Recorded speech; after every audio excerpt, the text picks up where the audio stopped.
देखिए, आज पाकिस्तान 75 साल से एक ही चीज फेस कर रहा है और वो फेस कर रहा है कि किसी सूरत 3 स्टेक होल्डर्स जो हैं उनको पाकिस्तान की सियासत में नहीं आने देना। उसमें एक स्टेक होल्डर है पाकिस्तान की मिडिल क्लास लोग पढ़े लिखे होते हैं, उनके कोई लंबी चौड़ी फैक्ट्रियां, उनके कोई लंबे चौड़े प्लांट्स, ठेके और वो रिमोट कंट्रोल एस्टैब्लिशमेंट और दूसरों के हाथ में नहीं होते। इसलिए मिडिल क्लास लोगों को आप उस तरीके से ब्लैकमेल नहीं कर सकते माजरत, जैसे जहांगीर तरीन जैसे लोगों को आप कर सकते हैं और रिमोट कंट्रोल से उनसे जो मर्जी फैसला करवा सकते हैं। फिर दूसरी साजिश है पाकिस्तान की औरतों के खिलाफ। 50% आपके यहां औरतों की पॉपुलेशन है। औरतें ज्यादा शऊर रखती हैं मर्दों की निस्बत, लेकिन औरतों को पिछले 75 साल में पाकिस्तान की पॉलिटिक्स के अंदर दाखिल नहीं होने दिया गया।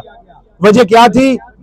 पॉलिटिक्स गंदा काम है, इज्जतदार खातून जाएगी, कोई इधर से धक्का देगा, कोई इधर से पकड़ेगा, कोई इधर से बेहुरमती करेगा, तो औरतों ने सियासत में जाना बंद कर दिया। दूसरी कामयाबी हो गई। तीसरी कामयाबी यह थी कि जो कोई आवाज उठाए, अगर तो जावेद चौधरी जैसा जर्नलिस्ट हो तो ठीक है, जो नई साइंस दे कि बाथरूम के अंदर टूटी चलाकर अगर आप फोन पर बात करें तो आपकी लोकेशन ट्रेस नहीं होती। ये मैं एप्पल वालों को भेज चुका हूं। खामोश रहना, मैंने पहले आपको कहा था खामोश रहना है। पहले मैं एप्पल वालों को भेज चुका हूं कि आपकी लोकेशन सर्विस काम नहीं करती टूटी चलने से। अब मुझे ये नहीं पता कि वो जेदा जी किस टूटी की बात करते हैं। तो इस तरह की जो घटिया सहाफत है, ये हमारे अगर सर पे सवार रहे तो खुश हैं, लेकिन अगर अरशद शरीफ होगा तो मार दिया जाएगा, अगर इमरान रियाज होगा तो चुप करवा दिया जाएगा। तो इसलिए ये जो 3 काविशें हो रही थी, इन तीनों काविशों के ऊपर कोशिश ये थी कि पाकिस्तान के लोगों को सियासत से बाहर रखें। इमरान खान का असल कसूर क्या है? कहते हैं इमरान खान ने क्या किया? इमरान खान ने पहले, बीबी जरा खामोश रहिएगा, इमरान खान ने 3 वर्ल्ड क्लास हॉस्पिटल कैंसर के बना के दिए जिसमें गरीब लोगों का फ्री इलाज होता है। उससे पहले इमरान खान ने वर्ल्ड कप जीत के दिया। उसके बाद इमरान खान ने 2 वर्ल्ड क्लास यूनिवर्सिटीज पाकिस्तान में बना के दी जहां पर गरीबों के बच्चों को फ्री तालीम दी जाती है। इस सबसे बड़ा कंट्रीब्यूशन जो इमरान खान ने किया वो किया कि इमरान खान ने 2 पार्टी सिस्टम जो अशराफिया का बना हुआ था उसे तोड़ा। मेरे जैसे, जरताज गुल जैसे, मुराद सईद जैसे और बहुत सारे जो आपने अकाबरीन देखे, उनको शख्स से शख्सियत बनाया, उन्हें एक आम सिटीजन से उठा के लीडर बनाया और मिडिल क्लास के लोगों को गवर्नेंस के अंदर शामिल किया। वो जो चंद घराने थे पाकिस्तान के अंदर, सियासत और गवर्नेंस जिनका इस्तेहकाक समझा जाता था, हमने जाके उन पर सवाल उठाए। क्योंकि इमरान खान, मैंने एक दफा खान साहब को ये कहा, हम बैठे हुए थे, हुकूमत गिर चुकी थी, तो मेरे से उन्होंने पूछा कि ये क्या हुआ है, तुम्हारी क्या कैलकुलेशन है? मैंने कहा जी हुआ ऐसे है कि आप अर्तुगरुल थे और हम बमसी शमसी थे आपके साथ, पहाड़ों से आप उतरे हैं, पता हमें किसी चीज का शुरू में था नहीं कि इन्होंने क्या क्या साजिशें की हुई हैं, और हमने धावा बोल दिया है।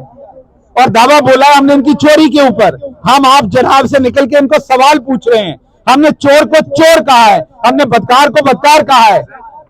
तो इसलिए पूरा सिस्टम जो है वो आपके खिलाफ हो गया है।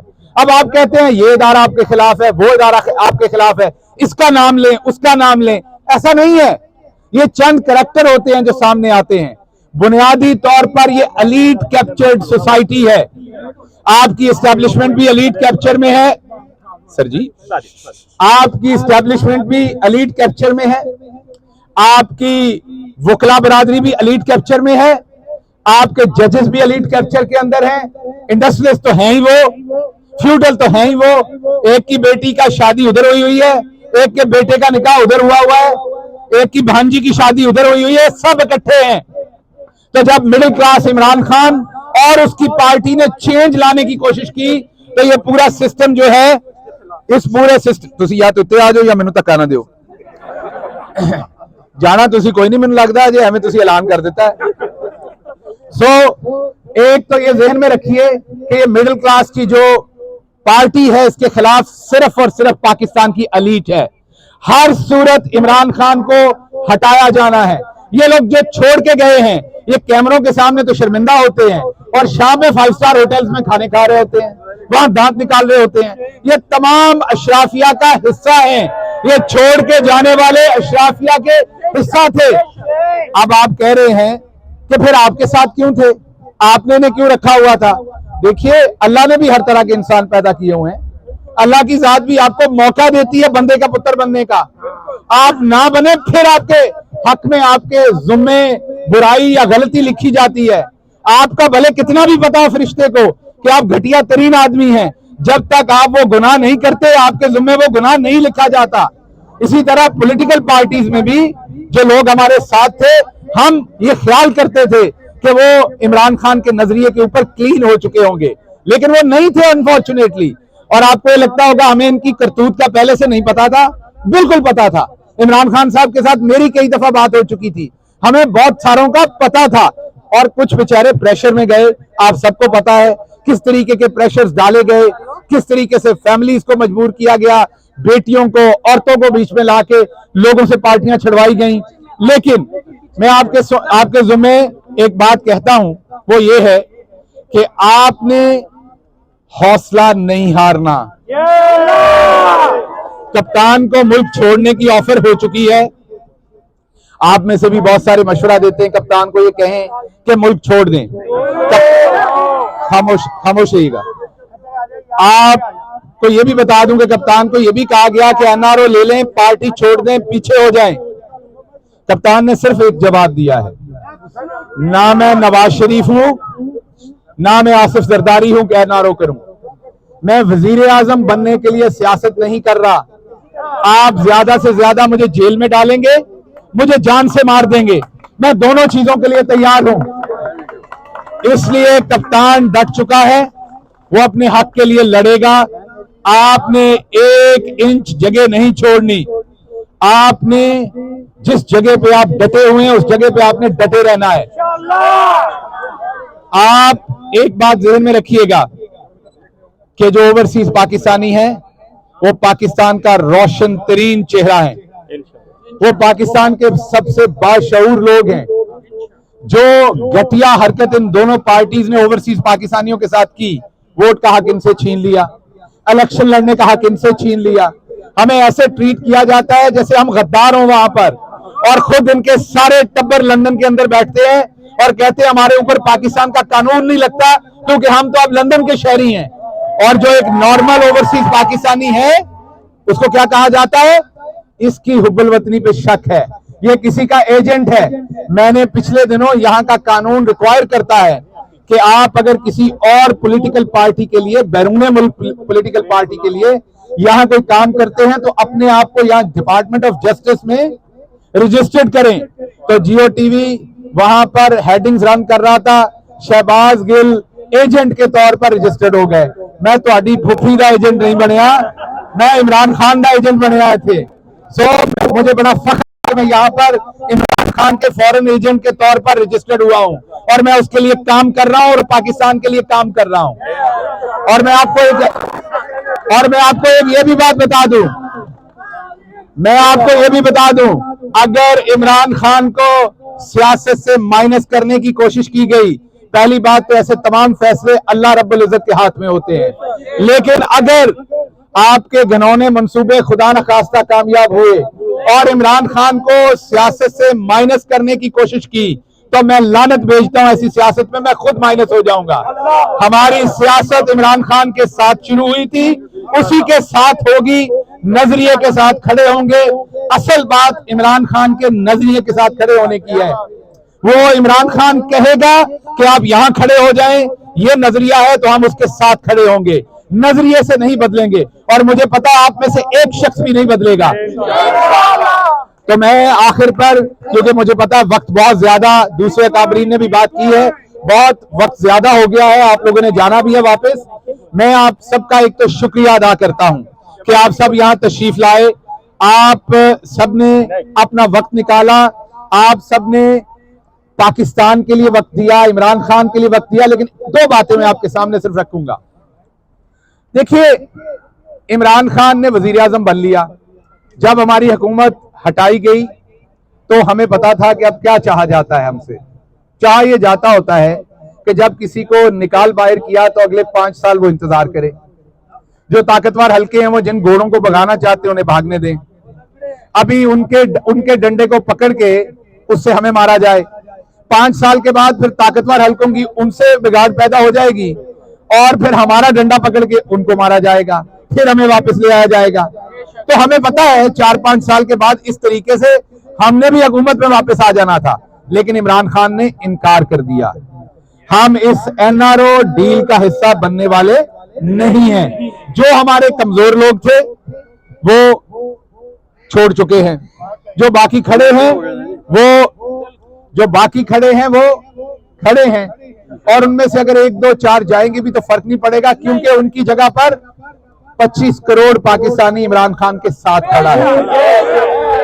आज पीएमएलएन के एमएनएज हर जगह पर ये कह रहे हैं कि हमारे, ये मैं खुदा की कसम झूठ नहीं बोल रहा, वो कह रहे हैं कि हमारे अपने घर वालों ने इस दफा में वोट नहीं देना, इमरान खान को वोट देना है। अभी आपको मैं ये बताऊं कि ओवरसीज पाकिस्तानी, आप पूछते हैं जी यहां खड़े होने से क्या हो गया, वहां खड़े होने से क्या हो गया। ये यूएन के सामने प्रोटेस्ट अहमद साहब ने और उनके साथियों ने और अमजद साहब खड़े हैं, यहाँ पर हमारे दूसरे पीटीआई के अकाबरीन हैं, इन्होंने यहाँ अरेंज कर लिया, टाइम स्क्वायर पे कर लिया, सैन फ्रांसिस्को था मैं पिछले दिनों, अभी कनाडा में अटवा के अंदर हो रहा है बुध वाले दिन। या इससे क्या निकाल लेंगे आप लोग? मैं आपको बताता हूं इससे क्या निकलेगा। सबसे पहले तो इंपोर्टेड हुकूमत के ऊपर इतना प्रेशर आया है कि उन्होंने यूके के प्राइम मिनिस्टर को खत लिखा है और यह बताया है कि पाकिस्तान में खवातीन की इज्जत मसाली हो रही है, पाकिस्तान के अंदर जमहूरियत मसाली फल फूल रही है, पाकिस्तान के अंदर नहीं, खामोश रहा करें जरा, थोड़ा सा तकरीर के आदाब होते हैं, तकरीर सुना करें अगले बंदे की। जब आप बोलते हैं तो इंटरप्ट हो जाता है काम, नारे जरूर लगाएं लेकिन बात पूरी करने दें। तो रशी साहब जो प्राइम मिनिस्टर हैं यूके के, उनको खत लिखा है कि जमहूरियत जो है वो बिल्कुल पनप रही है, पाकिस्तान के अंदर रूल ऑफ लॉ है, डेमोक्रेसी जो है वो बिल्कुल एक्सट्रीम के ऊपर चल रही है, जबरदस्त है। ये क्यों खत लिखना पड़ा है? ये खत इसलिए लिखना पड़ा है कि प्रेशर आना शुरू हो गया है। लंदन में जो पाकिस्तान तहरीक इंसाफ है, उन्होंने ट्रांजिट एडवर्टाइजिंग जो है वो शुरू कर दी है। वैन्स के ऊपर स्क्रीन्स लगी हुई हैं जहां पर इमरान खान को जब कॉलर से पकड़ के गिरफ्तार किया जा रहा है तो वो दिखाया जा रहा है, औरतों को जब गिरेबानों से पकड़ा जा रहा है तो वो दिखाया जा रहा है, औरतों के दुपट्टे खींचे जा रहे हैं तो वो दिखाया जा रहा है, 13-13 साल के बच्चों को गिरफ्तार किया जा रहा है तो वो दिखाया जा रहा है। अब इनकी भयानक शक्लें इंटरनेशनली नजर आना शुरू हो गई हैं। आप यहां खड़े हो रहे हैं, ये भी पानी का कतरा है जो अपना हिस्सा डाल रहा है इस जहाज के अंदर, तो इनको प्रेशर आ रहा है। अब इन्होंने ऐलान किया है कि ये एक कमेटी बनाने जा रहे हैं पार्लियामेंटेरियंस की, जिसमें सेनेटर्स होंगे, जिसमें एमएनएज होंगे, और वो इंटरनेशनली आकर अपना मौकफ देंगे कि पाकिस्तान के अंदर इस टाइम सब कुछ ठीक हो रहा है, तमाम बुराई सिर्फ पीटीआई कर रही है। तो मैं उस कमेटी से पूछता हूं, हम उनका यहां इंतजार करेंगे, हम चाहेंगे कि वो यहां आए और बताएं कि जो आपने जिले शाह को शहीद किया वो आपने कौन सी इंसानियत की खिदमत की थी। जब आपने अरशद शरीफ को बुरी तरह से शहीद किया तो आपने कौन सी सहाफत की खिदमत की थी। जब इमरान रियाज को उसके छोटे छोटे बच्चों से 1 महीने से ज्यादा दूर किया हुआ है तो आपने कौन सी सहाफत की खिदमत की है। जब यास्मीन राशिद को 5 दफा जमानत मिलने के बावजूद अंदर रखा गया है, जिसका कोई वास्ता नहीं है और वहां पर कुछ करवाने के लिए, वो कौन सी औरतों के एहतराम कर रही हैं आप। जब शीरी मजारी को 5 दफा जमानत मिलने के बावजूद जेल में रखा जा रहा था तो आप औरतों के हकूक की कौन सी बात कर रहे थे। जब एक बेटी इस कौम की वो प्रोटेस्ट कर रही है पुलिस के सामने, उसे यहां गिरेबान से पकड़ के खींचा जा रहा है, तो वो मुझे बताइए कि वो कौन सी खिदमत की जा रही थी। जब आपने इमरान खान की टांगों में गोलियां मारी थी उसको कत्ल करने के लिए, वो कौन सी खिदमत थी जमहूरियत की। तो क्या आप बताएंगे इमरान खान के घर का दरवाजा तोड़ा था, वो कौन सी खिदमत थी जमहूरियत की। मेरी गाड़ी उल्टा के मुझे कत्ल करने की कोशिश की थी, मोटरवे के ऊपर, वो कौन सी जमहूरियत की खिदमत थी? मुझ पर टॉर्चर किया गया था, वो कौन सी आप जमहूरियत की खिदमत कर रहे थे? तो आप आए तो सही, आपको दुनिया पूछेगी कि आप लोग जिस तरह के घटिया लोग हैं और जो कुछ आप कर रहे हैं, ये आप कौन सी खिदमत कर रहे हैं? तो इसलिए पाकिस्तान की आवाम की आवाज जो है वो सही जगहों पर पहुंच रही है और उसकी तकलीफ भी हो रही है। और दूसरी बात मैं आपको कहूं कि आपको बहुत डराया गया और आप में से बहुत सारे लोग थोड़े से प्रेशर में भी हैं ओवरसीज। एक सेकेंड, आप में से बहुत सारे लोग जो है वो इस चीज का प्रेशर ले रहे हैं कि हमारी वहां फैमिलीज के साथ क्या होगा, हम पाकिस्तान जाएंगे तो हमारे लोगों के साथ क्या होगा। देखिए, बात ये ज़हन में रखिए, ये लोग सिर्फ आपको डराने की कोशिश कर रहे हैं, ये कुछ नहीं कर सकते। ये बुज़दिल लोग हैं जो लोगों की औरतों को उठाए, बच्चों को उठाए, उनके ऊपर जुल्म करे। आपको क्या लगता है कि ऐसी हुकूमत जो है वो आपके साथ पंगा ले सकती है? आप लोग बिल्कुल ओवरसीज पाकिस्तानी हर तरह से महफूज हैं, ये आपका कुछ नहीं कर सकते। हर दिन ओवरसीज पाकिस्तानी पाकिस्तान जा रहे हैं और वापस आ रहे हैं, उनका कुछ नहीं। ये सिर्फ राणा सनाउल्लाह की धमकियां हैं, गीदड़ बफ्तियां हैं जो वो टेलीविजन पे बैठ के कहता है मैंने पासपोर्ट उनके खत्म कर देने हैं, मैंने ब्लॉक कर देने हैं, मैंने ये कर देना है। वो तो नशे में ये भी कह देता है, ताकत के नशे में, कि मैंने अमेरिका वाला पासपोर्ट भी उनका जब्त कर देना है। तो ऐसे पागल लोगों का आप क्या कहेंगे, क्या करेंगे? तो इसलिए मैं वापस इस बात पे आपके साथ आता हूं कि हमने जी मैं वापस आपके पास आता हूं कि आपकी वो ये भी जेब नहीं देता कि आप उसे कुत्ता कहें। छोड़े, इस तरफ ना जाएं आप, ये भी जेब नहीं देता। ये हमारे लिए कोई बाइस फख्र नहीं है ये बात। देखिए, बात ये है कि पाकिस्तान ने आगे बढ़ना है, मुश्किल वक्त है।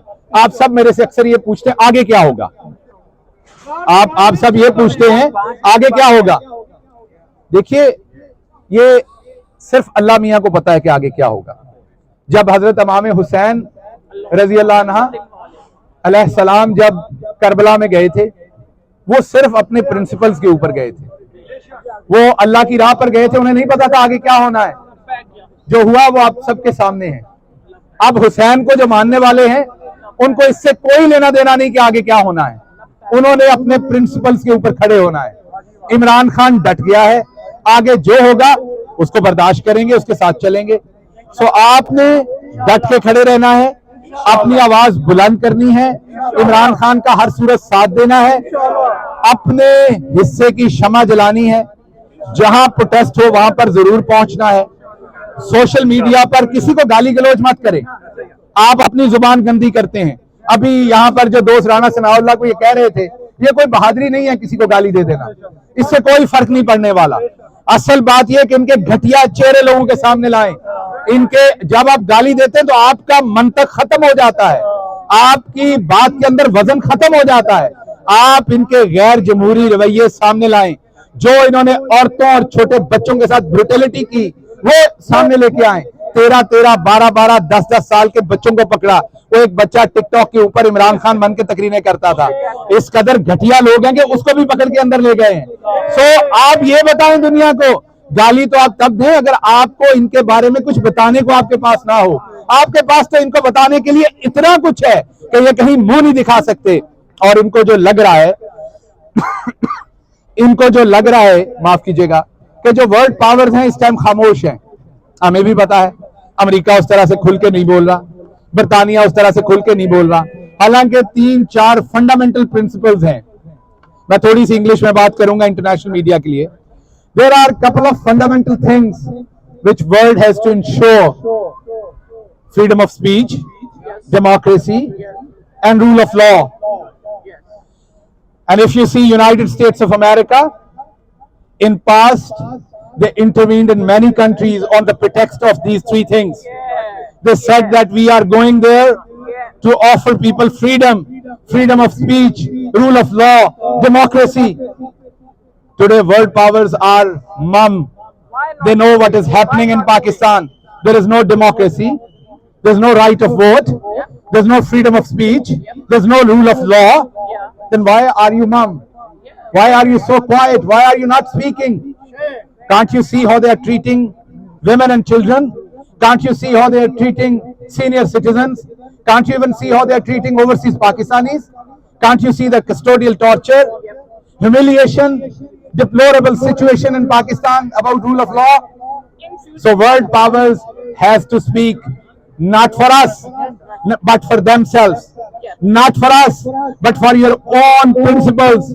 Not for us, rather on the very foundations of your own country and societies, which is freedom of speech, democracy, and rule of law.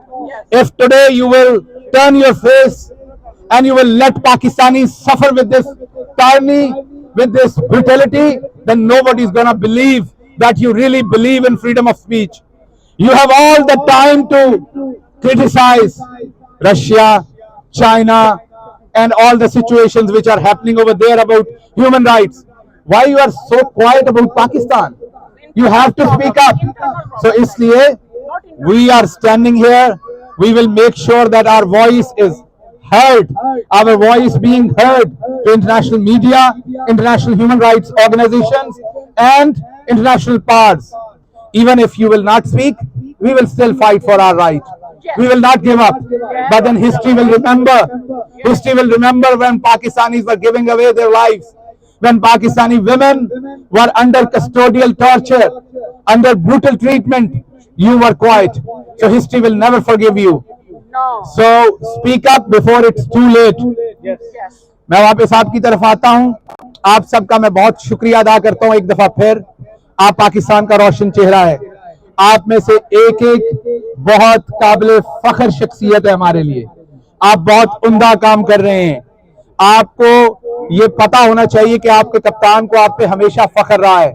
मैंने पाकिस्तान में किसी शख्स को ओवरसीज पाकिस्तानियों के लिए उतना कंसर्न, उतना फ्रेंडली, उतना पॉजिटिव, उतना हमदर्द नहीं देखा जितना मैंने इमरान खान को देखा है.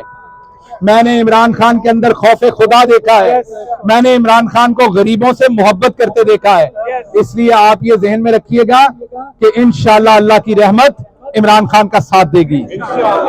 बुरा वक्त जरूर है और बहुत सारे लोग कहते हैं टाइम इज अप. बुरा वक्त बहुत है. कुछ लोग कहते हैं हम मजबूर थे, हम इसलिए भाग गए. तो आपको याद रखना है यास्मीन राशिद भी मजबूर है, उसकी बेटी भी है. आपको मियां महमूद रशीद भी याद रखना है, उसकी भी बेटी है, उसकी भी बीवी है, उसके भी दामाद है. आपको वो तमाम लोग जो इस टाइम जेलों में पड़े हुए हैं, अली अहमद खान हो, शहरियार अफरीदी हो, मुराद सईद हो, आपके तमाम लोग, इन सब की भी मजबूरियां हैं. आपको याद होगा कि अब तो बहुत सारे लोग पकड़े हुए हैं. मैं तो सिंगल आउट हुआ था, मैं तो अकेला था. मुझे 40 दिन जेल में रहना पड़ा था. मुझे 2 महीने एक हॉस्पिटल के अंदर पनाह लेनी पड़ी थी. मेरे पे तो प्रेशर नहीं आया था, मैं तो खड़ा रह गया था. तो अगर आपका प्रिंसिपल्स हैं तो आप खड़े रह जाएंगे. अगर आपने फायदे की, हम सियासत छोड़ना प्रेफर करेंगे आज अभी इसी वक्त, बजाय इसके कि हम नजरिया छोड़ के तो जाके किसी जहांगीर तरीन, जिसको कल तक ये लोग चीनी चोर कहते थे और आज उसके कदमों में गिर रहे हैं. तो इसलिए ये 13 पार्टियां पहली थी, 14वीं अब आ गई है. आप देखिएगा ये 14 की 14 पार्टियों का एक ही काम होना है और वो ये है कि टूटी चला देनी है जावेद चौधरी ने और लोकेशन का पता नहीं लगना. आप सबका बहुत शुक्रिया. पाकिस्तान जिंदाबाद.